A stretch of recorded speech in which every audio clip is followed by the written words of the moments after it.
musical linguistic objects.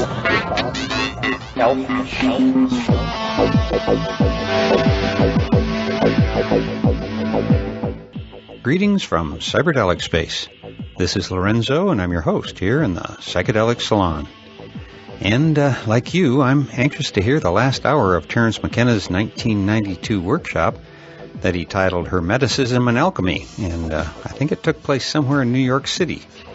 But before I play that recording, I would first like to thank Nada J., Chris T., who I think you might be a Robert Anton Wilson fan, Chris, and Evan H., who sent in an overly generous donation. So, Nada, Chris, and Evan, on behalf of all of our fellow saloners, I thank you from the bottom of my heart.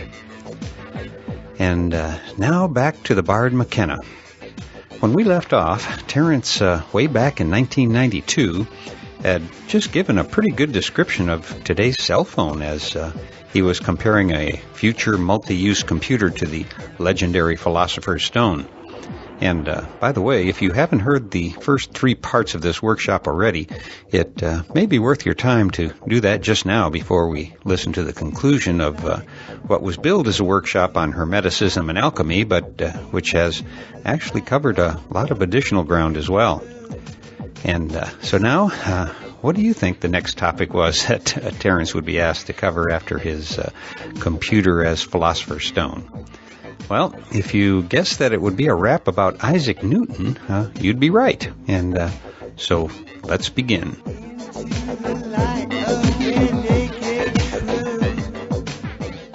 Yeah.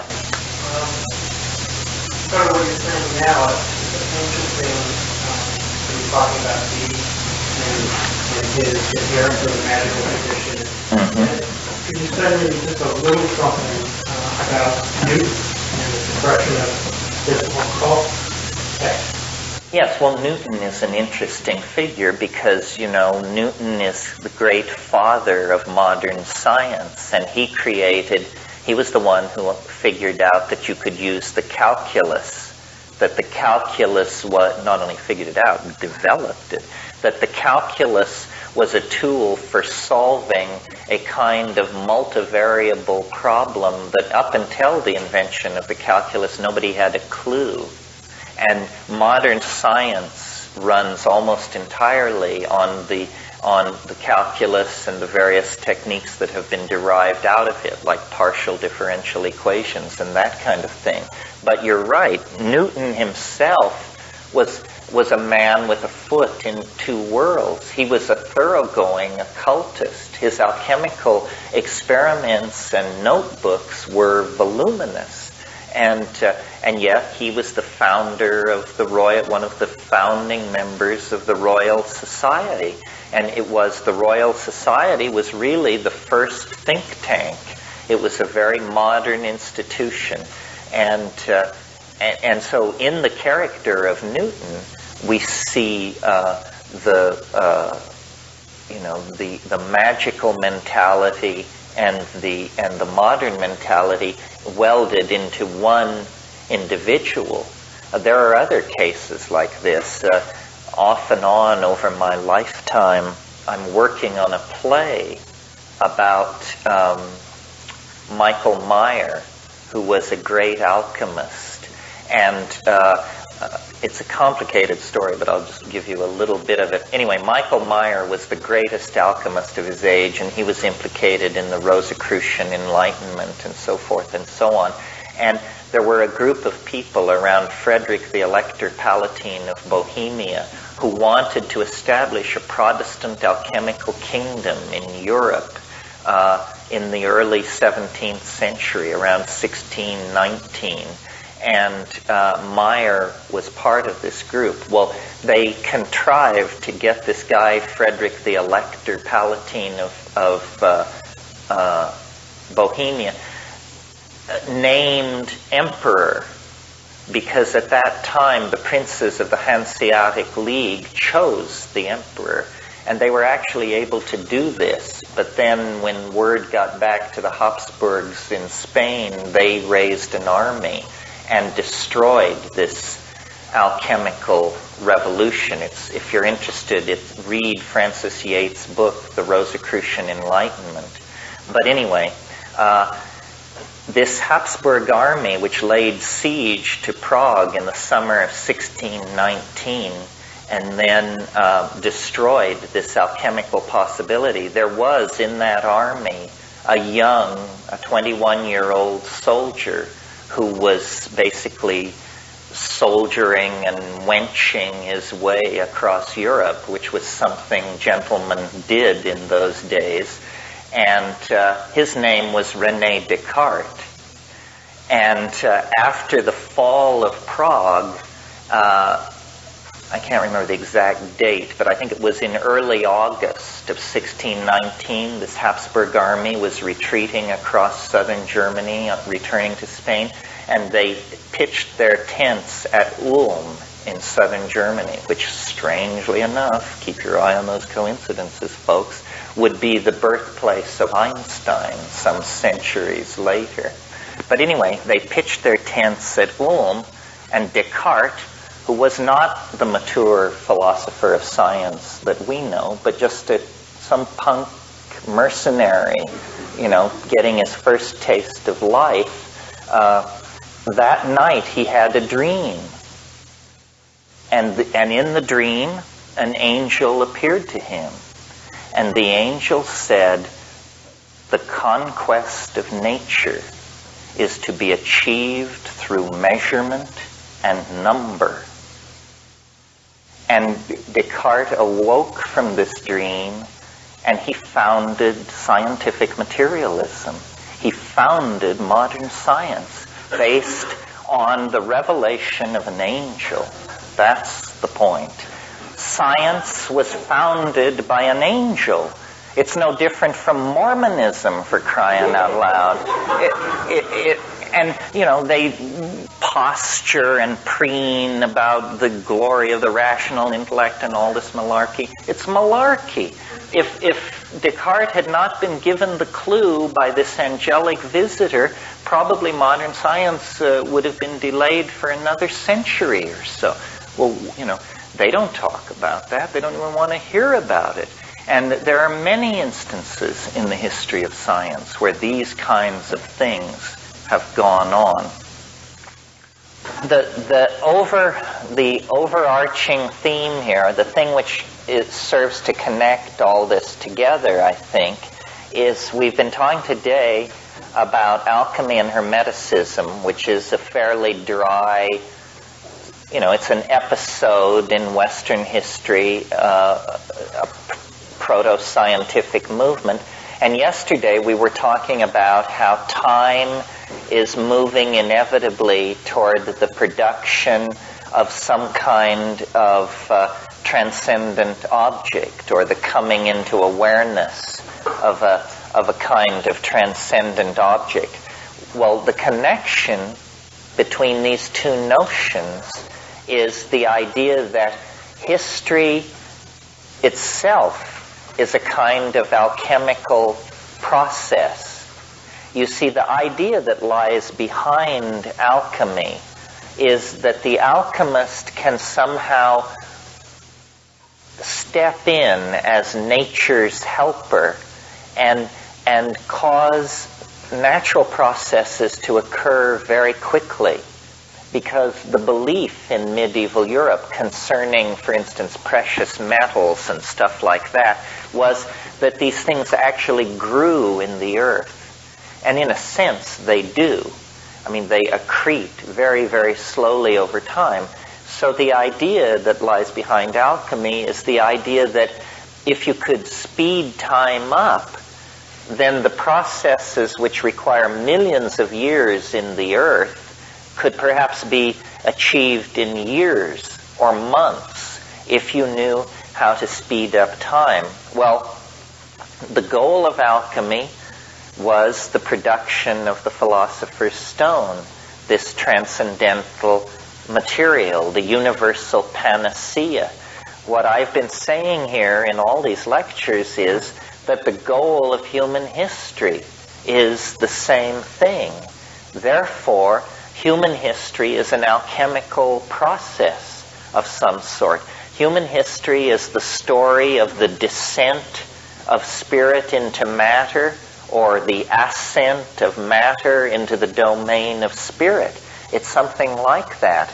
And the speeding up quality of it, that's what we bring to it. History is the catalyst of nature, which is interesting because, do you see, in this metaphor, it casts us in the role of those little elemental tykes. In the great alchemy of the redemption of the world, we are the elementals. And we are causing a process to take place which will accelerate the emergence of the end state before it might ordinarily have happened. So the idea is that history itself is an invoking and a moving toward a fusion with this alchemical mystery, which is then a coincidentia positorum. It means that the words used to describe the alchemical goal can be used to describe the historical goal. So the historical goal is then legitimately describable as coincidentia positorum, union of opposites, universal panacea, the diamond body. All of these alchemical metaphors of completion are metaphors which, if we would but awaken to the spiritual dynamics of history, we could enunciate these things as a goal. I mean, imagine if the stated goal of global society were to produce a universal panacea. That means peace of mind for everybody, health and happiness for everybody. You see, it's weird.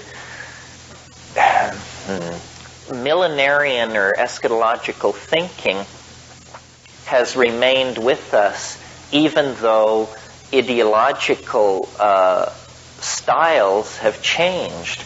Marxism is a thoroughgoing millenarian cult. I mean, the withering away of the state is no less metaphysical a concept than the universal panacea at the end of time, and I dare say a good deal less likely.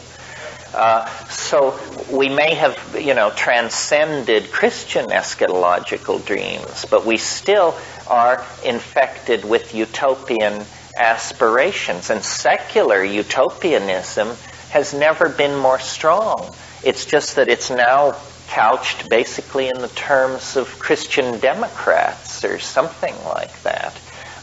But if we could raise to consciousness our alchemical heritage and our heritage in the shamanism of the archaic, then we could actually see that the purpose of technology is to liberate, not to enslave.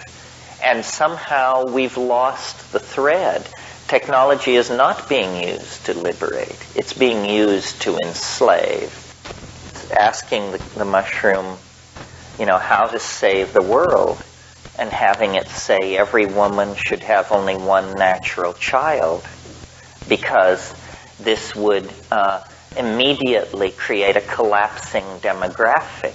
You see, if every woman had only one natural child, in 40 years the population of the earth would fall by 50%, without wars, without epidemics, without displaced people. It would just happen quite naturally. A woman in Bangladesh, well, let's put it this way, a woman on the Upper East Side who has a child, that child will have 1,000 times greater negative impact on the resources of the earth than a woman born to a child in Bangladesh. Where do we preach population control? Bangladesh, of course. If you were to go to Bangladesh and meet a woman who told you that her life's ambition was to have 1,000 children, you'd think you were confronting a social criminal of some sort, some kind of complete sociopath. But in fact, a woman in Beverly Hills or on the Upper East Side who decides to have one child is in that category. Now, interestingly, if we want to change the world, then we need to reach those women. And interestingly, they are the women that one would be most likely to reach. They're college educated, they're socially concerned, they're aware of the concept of political correctness, so forth and so on. They should be easy to convince. And you don't have to have 100% conviction. If you get 15% compliance, there would probably be an immediate easing on the pressure on resources, and so forth and so on. Another interesting thing about this possibility is that it requires remarkably little input from men. It's the first plan for saving the world that I've ever encountered that isn't in the hands of white guys. You see?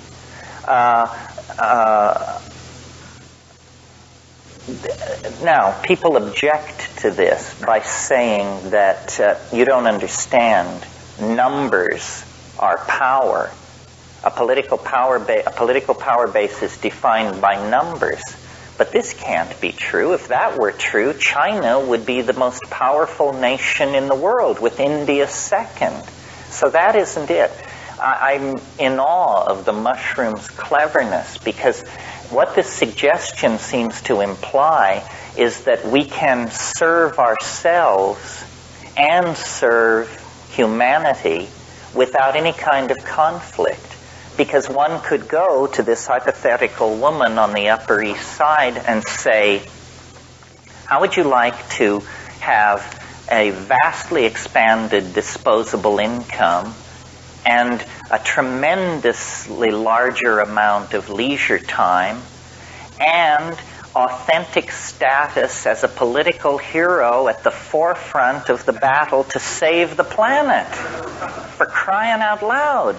You know, be richer, make your life easier, and be a hero. You can hardly miss. Now, why are we not hearing about this from any quarter of society? Because I think most people think, actually, that there are no solutions. They think we're just going to run this baby right over the edge of the cliff and that'll be the end of it. Well, when you point out that something as simple, as voluntary, as limiting your reproductive replacement to one child would chop the population of the earth in half in 50 years, people are stunned. You know, they never thought of that. These kinds of things need to be considered. Now, when I ask myself, why aren't people embracing this, and this goes back to what I said before the break, I think they're not embracing it because probably white guys can't figure out how to make a buck in a situation of collapsing demographics like that. Capitalism views us all as consumers. And it wants more consumers. The more consumers there are, the scarcer stuff will be. The scarcer stuff is, the more you can charge for it. The last barrels of petroleum will probably be sold for $50,000 a throw. And another objection that people raise is they say, well, it's terrible to have only one child.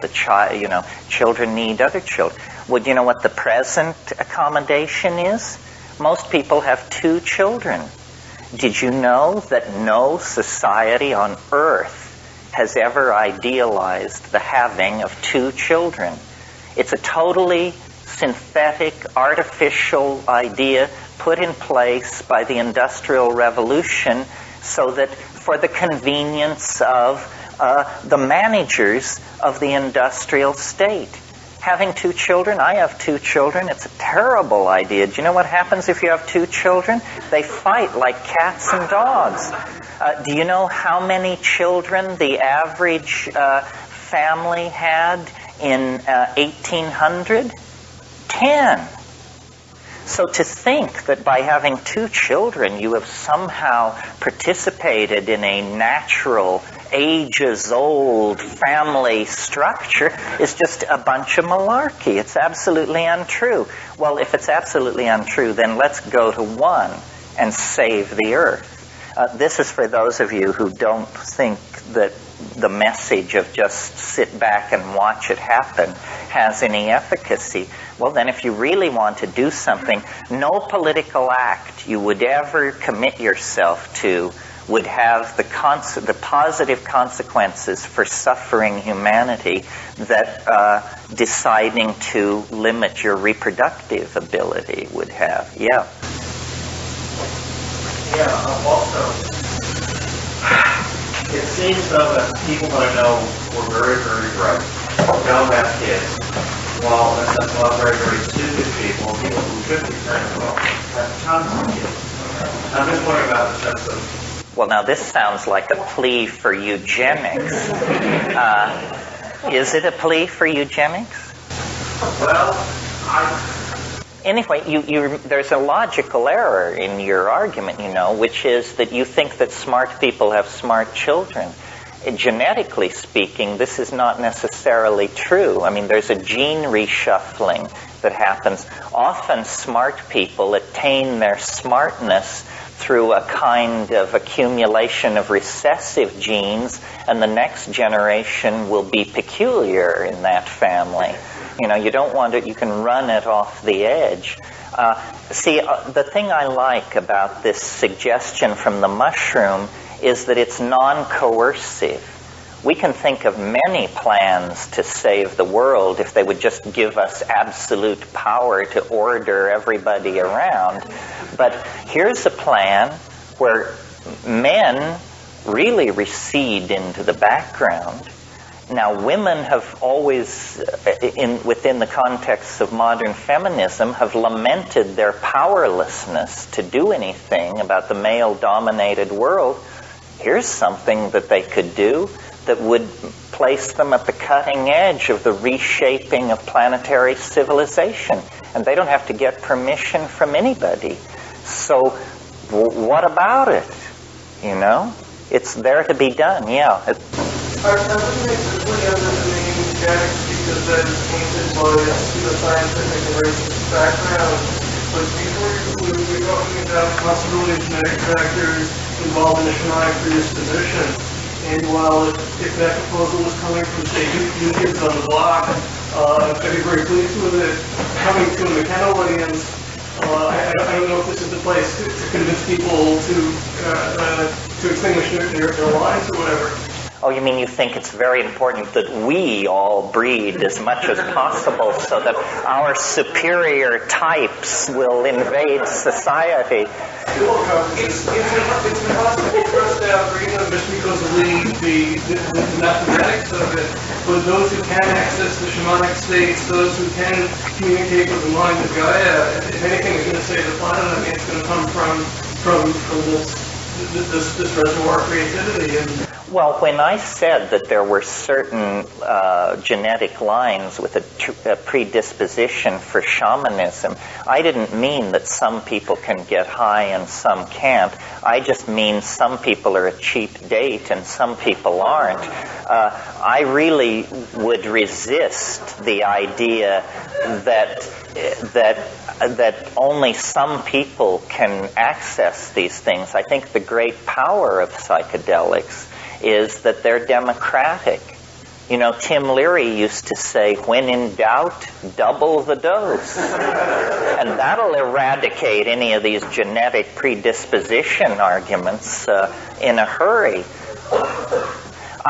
It would be a very interesting world where populations were dropping. You see, it's capitalism, I can't say this enough, is not in our interest.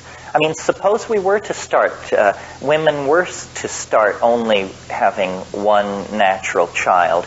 Very, very quickly, every time you went to your mailbox, you'd get a letter from a different attorney somewhere in the world telling you that a distant cousin you had forgotten about had just died and that you were his only surviving relative, and you've just inherited more land, more houses, more cars, more investments.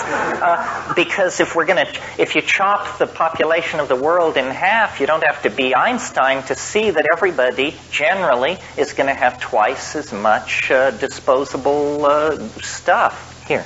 Yeah, I have a couple of undigested thoughts too that I want to see if kind of that direction is possible. One, it seems generally with this overpopulation, everything else that we're doing on the planet, it's possible that Gaia has invented us a time thing, whatever it is that's got us doing what we've been doing, is having a human race after sort of Kevorkian machine. Oh, God. You mean that we're the suicide species? Yeah, because let's say, it sounds like from what you're saying that it would be a pretty good idea, and I would believe this all my life, when we're looking at what human beings do to each other, not kind of what was done to the earth. And I want to take a jump. I said this quote is not well thought out, but the thing that interests me is the unmaterialized thought becoming material. Okay, it's happened. Maybe it had to happen because this is life and nothing is impossible to life. So it happened, and then God says, okay, enough, and is somehow contributing with the... Well, but in that case, don't you think then that Gaia must be very alarmed that every day now in the Soviet Union more and more thermonuclear weapons are being decommissioned? Absolutely, because, as we hear, the volcanoes are increasing, especially underwater. Off Oregon, 20-some were discovered. Well, the Earth is perfectly capable of raising outrageous hell without us triggering a nuclear war. It doesn't even hurt, that it must be a sort of displacement. Well, I'm not sure exactly. As I said, we don't know what we're for. Maybe we are a suicide machine. My faith is that we're just slow to get rolling, and that once the battle is joined, once every person on Earth realizes that we're in a battle for planetary survival, then people will get with the program. It's just that things aren't bad enough yet. What about what you showed us yesterday, the graph showing the acceleration? Well, we don't know what lies beyond that omega point. That's the next question I wanted to... I was hoping to sort of get back to that, like how do you get from here and there? Through all the thought forms, through all the stuff that we hear, from moving and ring and so on, and, what's happening out there. Well, there are all kinds of possibilities, People are talking about nanotechnology. Do you all know what that is? That's this idea that all machines could be made so small that you can't see them. And and if you could make machines that small, it's conceivable that you could actually dematerialize human beings in some way. And we could all, if we were all the size of a proton, we could store everybody in a grapefruit buried on the backside of the moon. There are many different forms of escape. One of the puzzling things, we've talked a little bit about this asteroid strike that wiped out the dinosaurs. Well, the people who don't believe that it happened, their best argument is that the fossil record seems to show that there was a dying off of species right before the asteroid struck. Over quite a long period of time, like over 1 million years or so, there was a dying going on, and then this asteroid struck. And I've thought, wouldn't it be weird if what the solution to the 20th century's problems is to establish a reservation 65 million years in the past, 25,000 years across, and everybody goes and lives there, and the whole thing is situated right in front of the asteroid impact, so that no record of it survives, so that we are not confused by its existence. In other words, your grandchildren may live in a world that existed before you were born. Do you see how that could be? We could escape into time. We could escape into the quantum mechanical realms by becoming the eensy-beensy option. Maybe we're going to invent an engine, the equivalent of the spin dizzy in James Blish's novel Cities in Flight. If it could invent a spin dizzy engine, we could build a starship and just leave the Earth. There are many, many possibilities. The pressure has not yet come on. I mean, we're led by jackasses. We don't bother with our political processes. But let the pressure come on, and I think people will make greater demands of their political institutions. And the pressure is going to come on. One thing I'm confident of is things are going to get worse before they get better. I find myself in the position of sort of cheering it on, because it is going to be a forward escape. There's no going backward. Things must get worse before they get better. I remember when 3 Mile Island happened. I mean, I was, melt down. If this thing can vent a toxic cloud that makes Washington, D.C. uninhabitable, we'll get action. You want to see environmental consciousness move to the top of the agenda? Wipe out Washington, D.C. with a broken nuclear power plant, and by God, you'll see action. Well, yes, we mustn't get into these vindictive scenarios. But, it's generally credited, if you read the people involved, that really what turned things around in the Soviet Union was Chernobyl.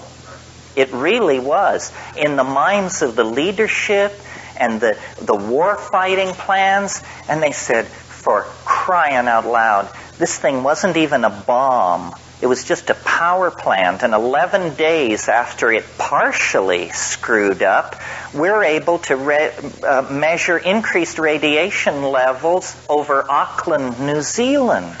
One power plant. What if there had been a thermonuclear exchange, even a pissant exchange involving, say, under 100 weapons? It's off the scale. So they looked at that and they said, we're bankrupt. We've had it. Then these were the male dominators of the male dominators. I mean, if you've ever met members of the Communist Party of the Soviet Union, my God, talk about people that it's hard to get a smile out of.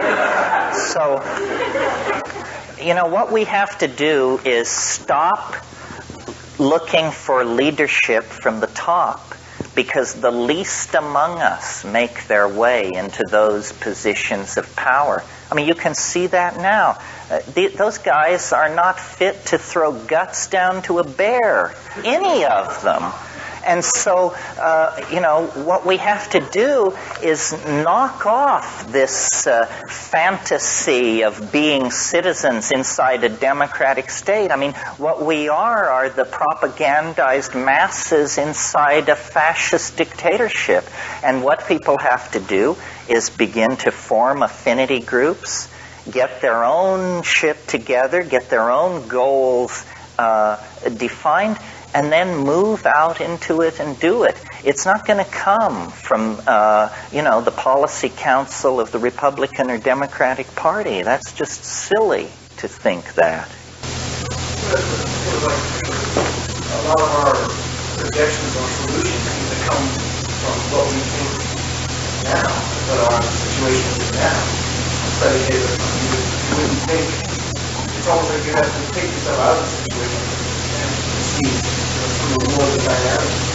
Like, you had just take a typical situation, you have a set of enemies, be homework,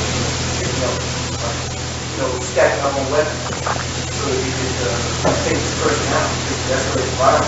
And some of they use it to the person. Those are my friends, he's a really nice guy, you don't have to shoot. That's the end of that conflict, but you never thought of that. That's right, getting to know each other. Know your enemy, and they probably will not be your enemy.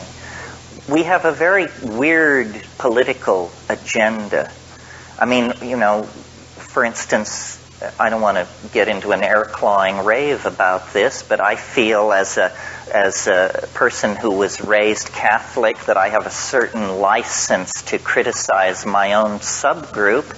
I think that, the Third Reich was a Sunday school picnic in terms compared to the population policies of the Roman Catholic Church.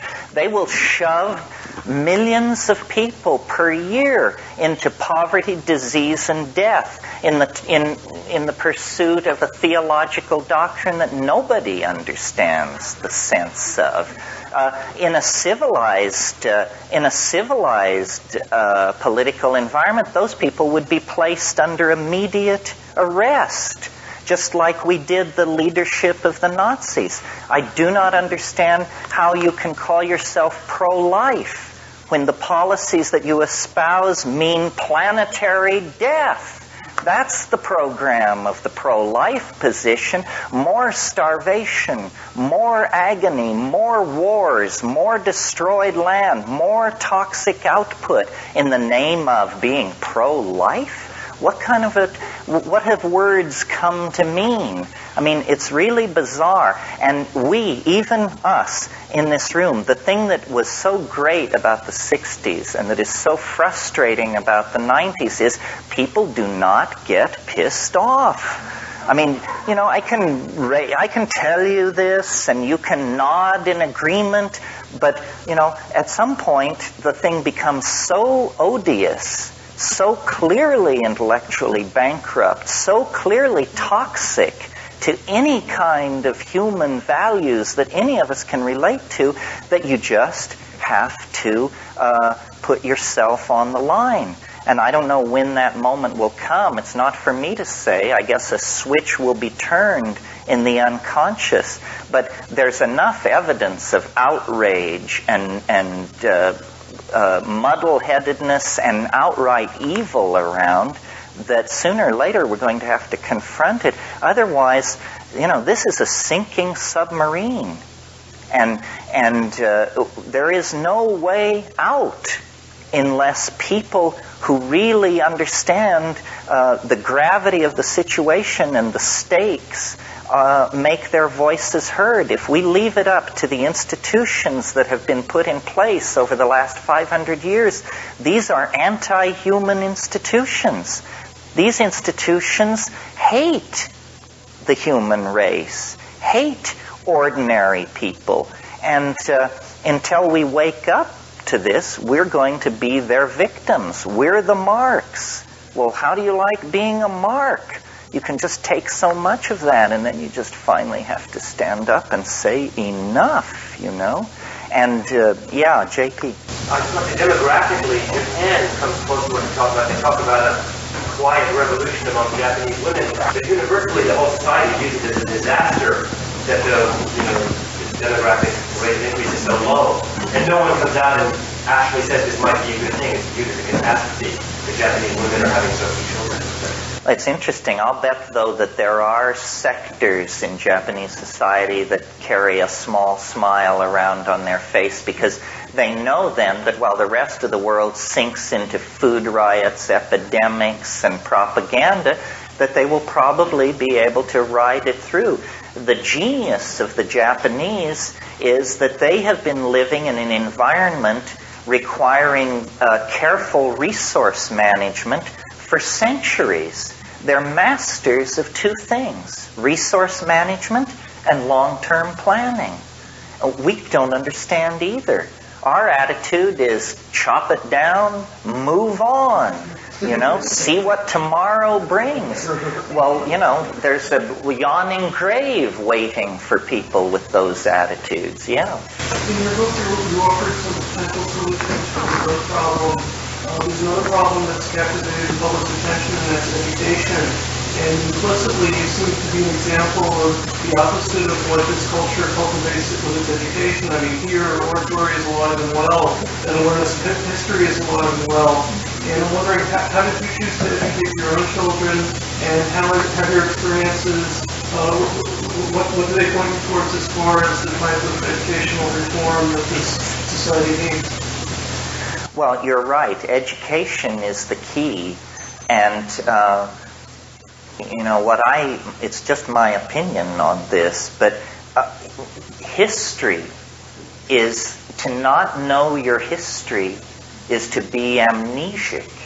I mean, if you met a person who couldn't tell you where they were from 1970 to 80, you would define them as a fairly damaged person. But how many people do you meet who can tell you where Western civilization was between 900 and 1600? People don't know. So since they don't know, they can be fed any shit that is out there, and they don't know. They have no idea. So the way to gain power is to reclaim a command of history. And then you can, like for instance, I remember when the Vietnam War was breaking out, and I was in school at the University of California at Berkeley, and the professor said, we all have to read Thucydides.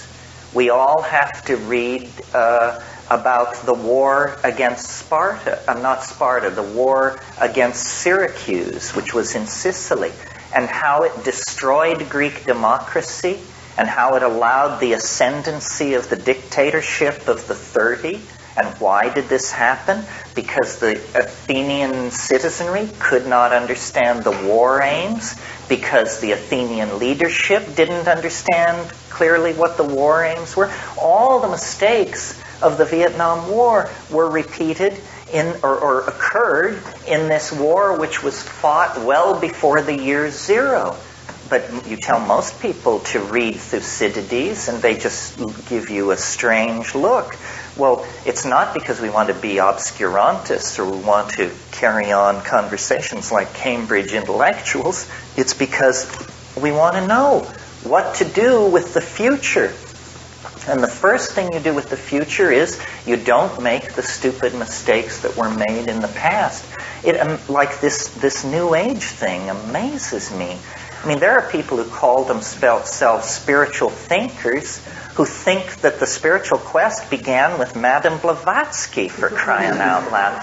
Well, I've got news for you. People have been over this ground again and again and again. It always amazes me that people will give their loyalty to a guru who is obviously, a grab tailor and a tax skate and a jerk. And you say to them, well, have you read Plato?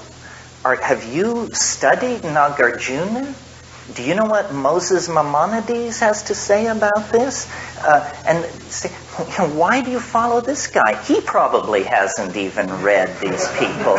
Do you know that there have been some fairly bright people around over the last 6,000 or 7,000 years? And yeah, they don't have a white limousine, or they won't invite you up to their place in the Hamptons or something, but they're good. And all you have to do is go to the public library and read this stuff. And people don't want that. They want flash. This very sincere people come to my workshops, and I realize that they want me to tell them this stuff. And because I guess this is better than sitting home on a Saturday afternoon and reading. But Plato said it a lot better than I'm saying it. And so did a lot of other people. Civilization is a vast storehouse of wisdom. But if you don't avail yourself of it, then you have to figure it out based on what's happened since Nixon or something. And you're not going to get very far. They trap you with that.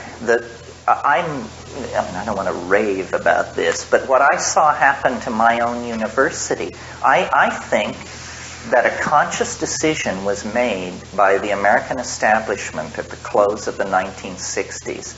And what they said to themselves was, this idea of universal education and an educated citizenry, this we don't like. We see now what happens when you educate your citizens.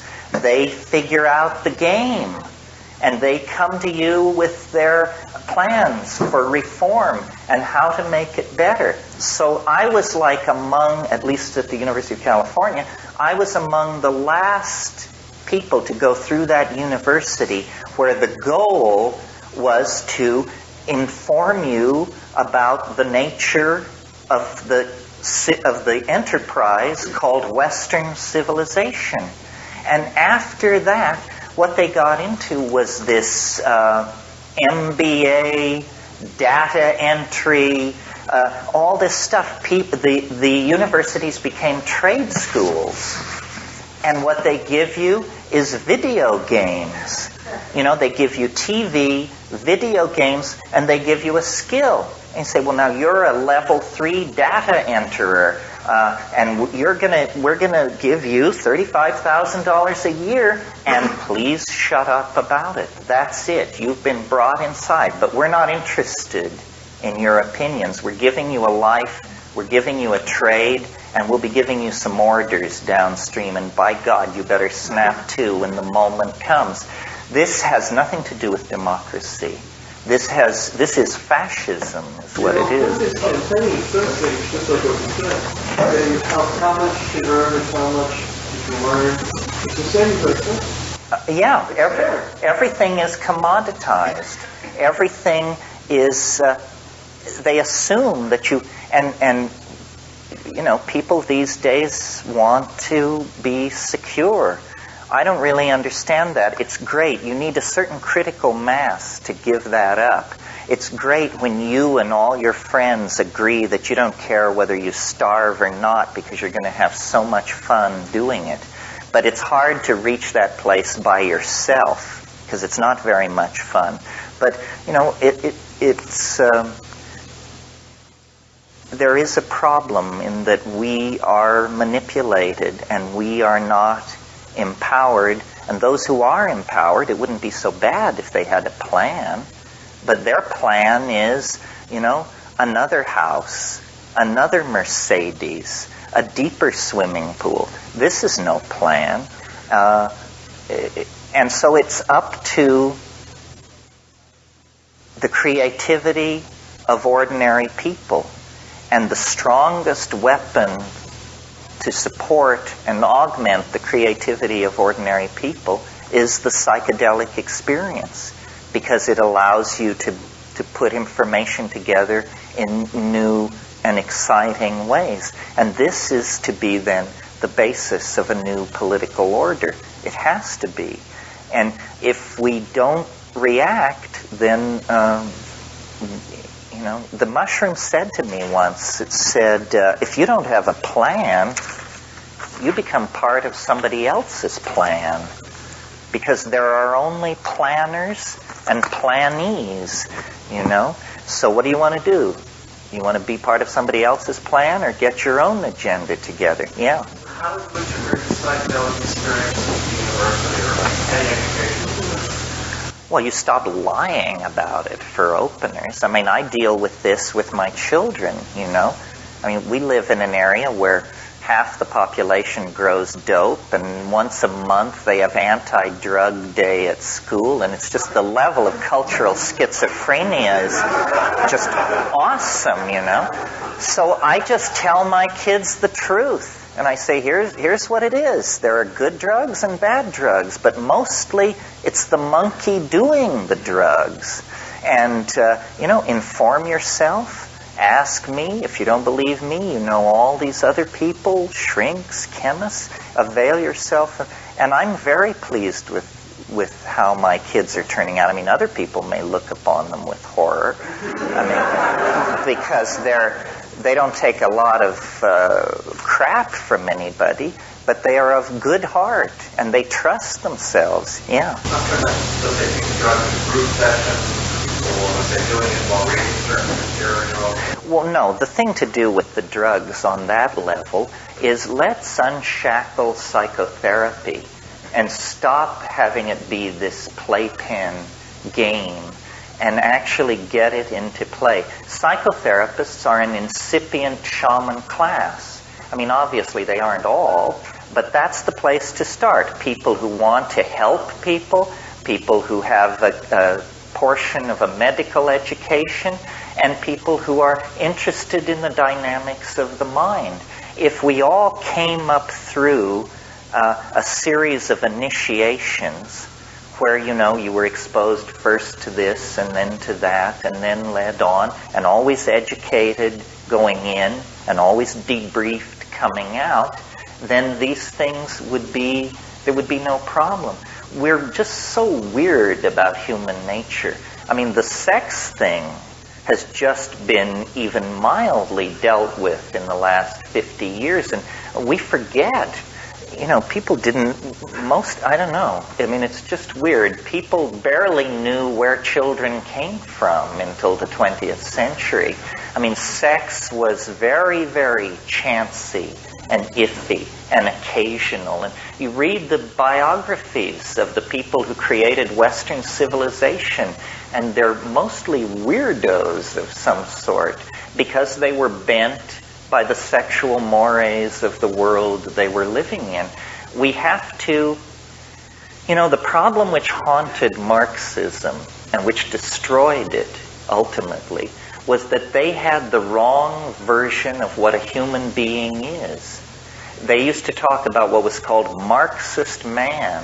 Well, Marxist man is such a limited concept of what people really are that it collapsed under its own weight. On the other hand, Western man, this concept, is also a tremendously limited idea. We deny our roots in the animal body. We deny our roots in the life of the imagination.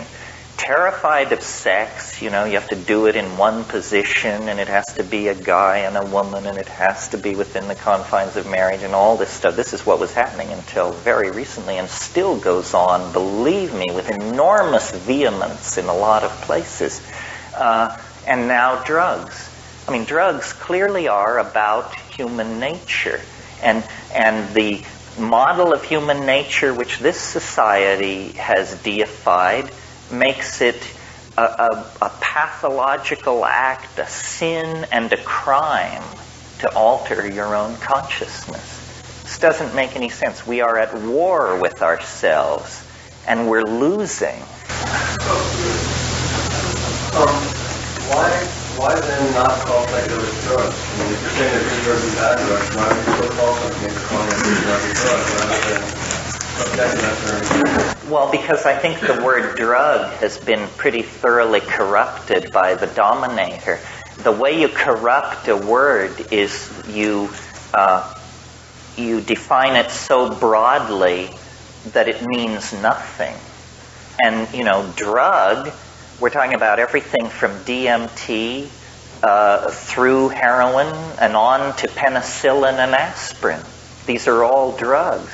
So that's why I try to say psychedelics and insist, that these are not drugs. They're something else, yeah. I also see in the book sometimes you refer to intoxication, and I wonder if those terms sometimes confuse people as to the benevolent nature of these things.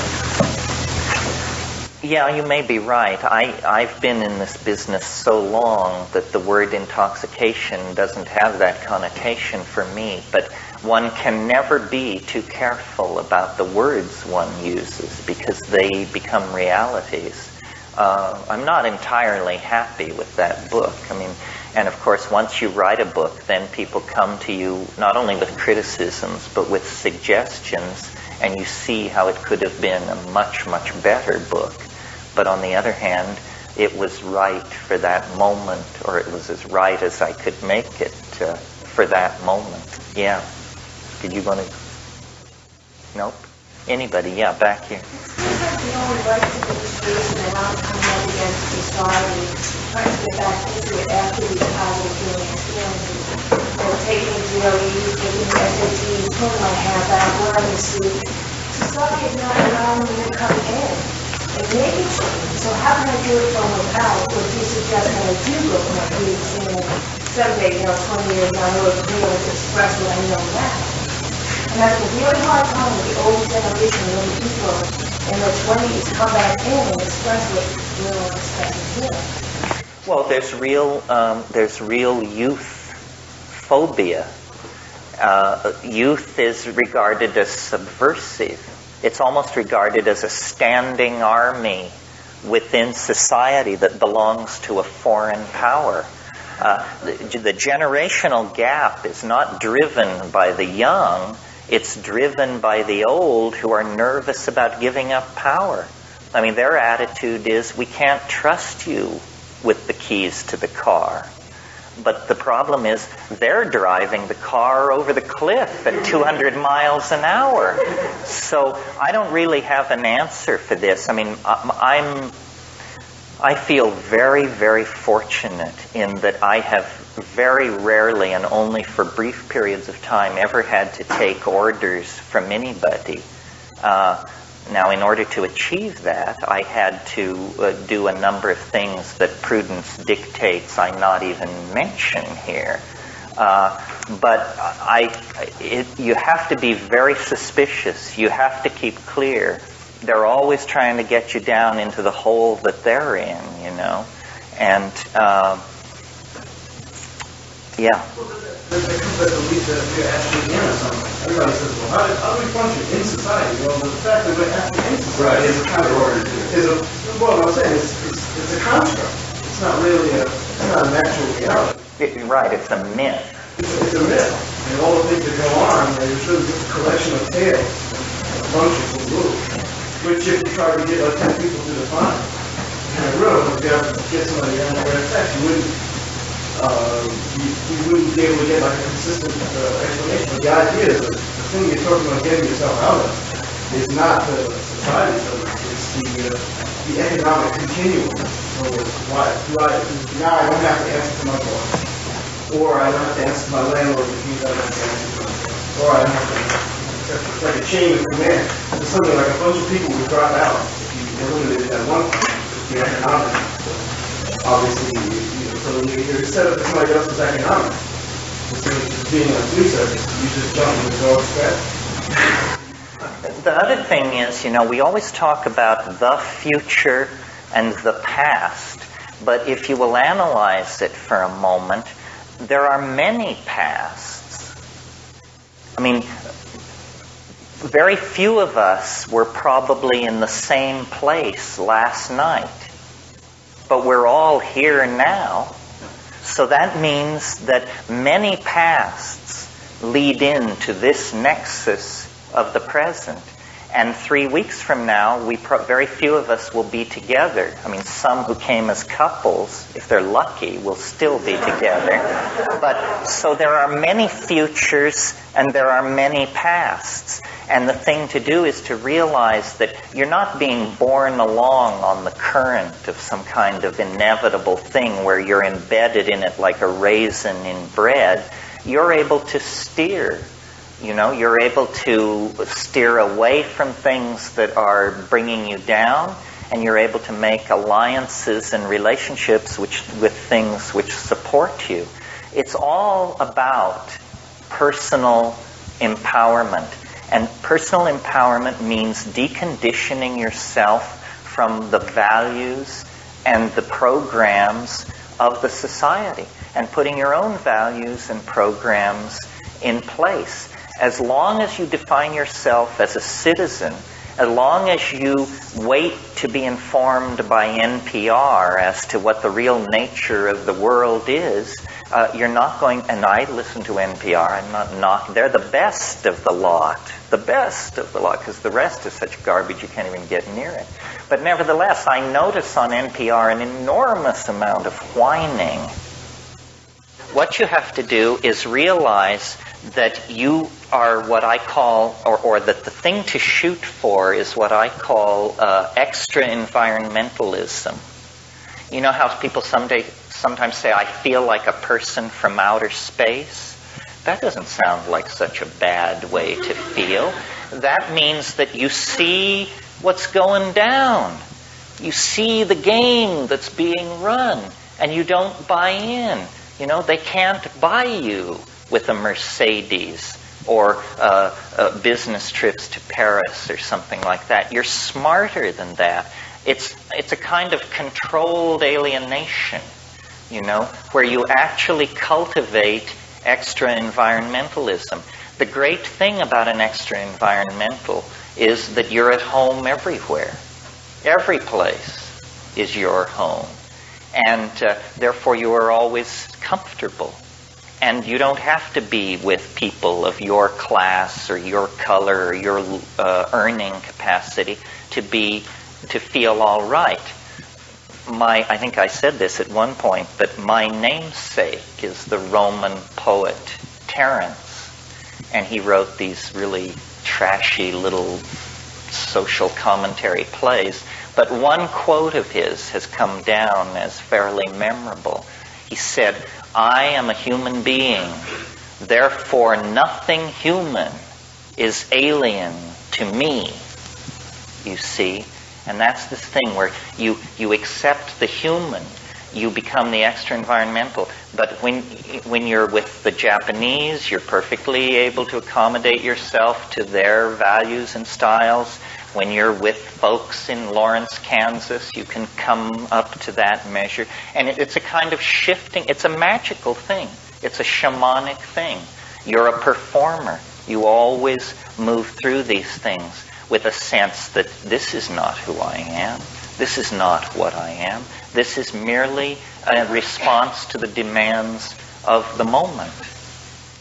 Yeah. Why is desperation transcending the reality to achieve that level? Well, because these realities are that in understanding.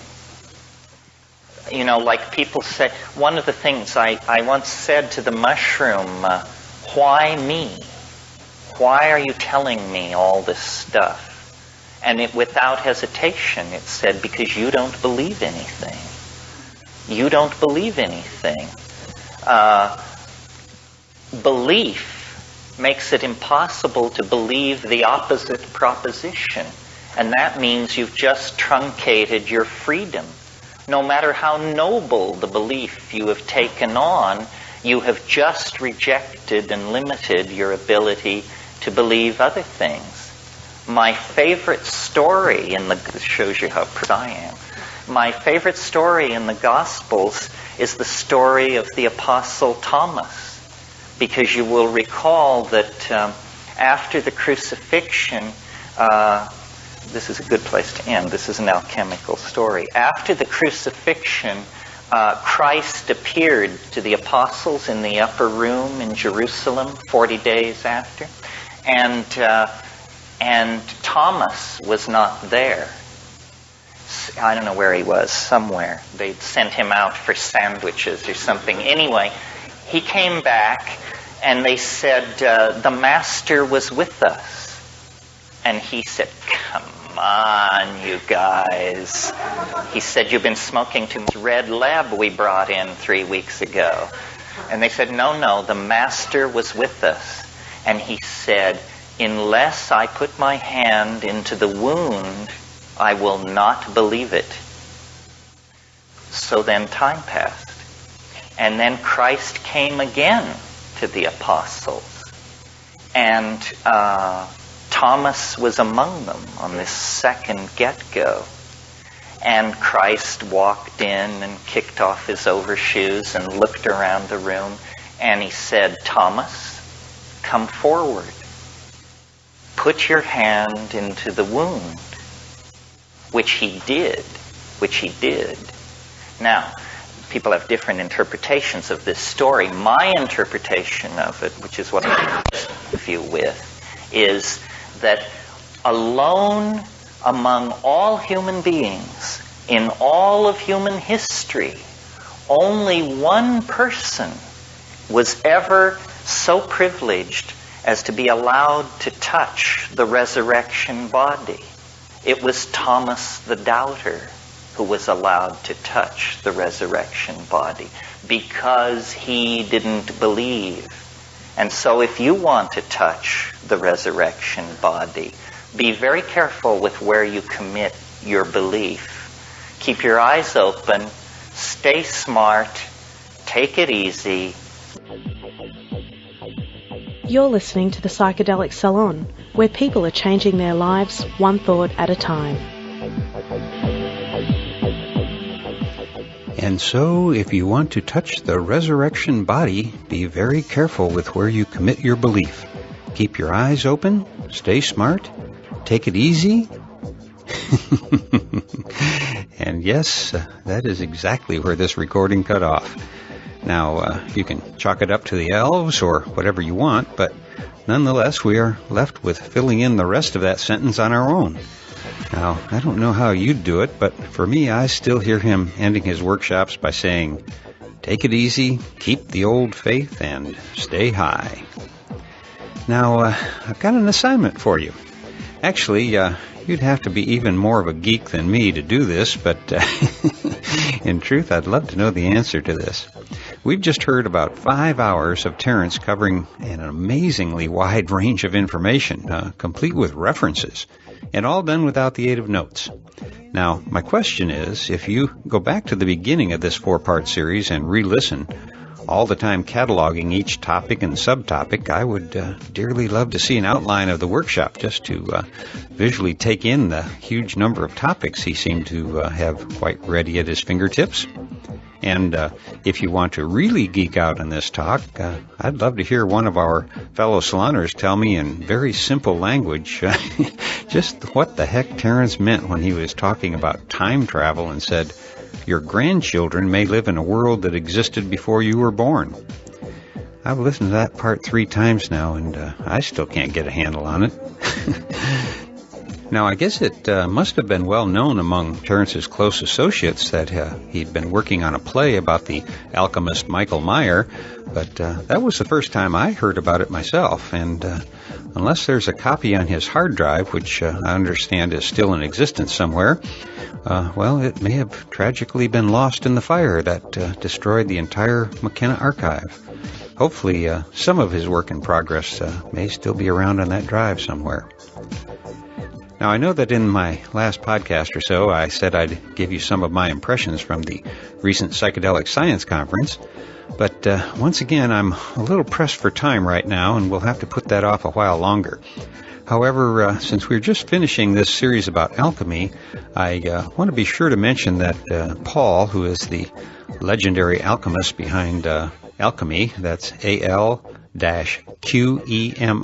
alchemy.com, he told me he's planning on offering a 2-part course in alchemy, and that the first part would be an online course. And once that's firmed up, I'll pass the information along to you. But you may want to visit his site at www.al-qemi.com for a little look around. And from what my friends tell me, Paul is not just another modern alchemist. He is actually a 17th century alchemist. And by the way, if you have a wake and bake habit that you'd like to break, I can recommend his calamus tincture as something you might want to look into. CALAMUS. And one last thing I want to leave you with from the conference is what for me was the high point, and that is meeting new friends like JC and Shane, and reconnecting with longtime friends like Dave Arnson, who it seems like I've known forever. Besides being an alumnus of many conferences, festivals, and salons, Dave is also the founding member of the world's longest-running modern surf band, the Insect Surfers. A few weeks ago I played a cut from a new group called Softpack, a group that includes a shirt-tail relative of mine, I should add.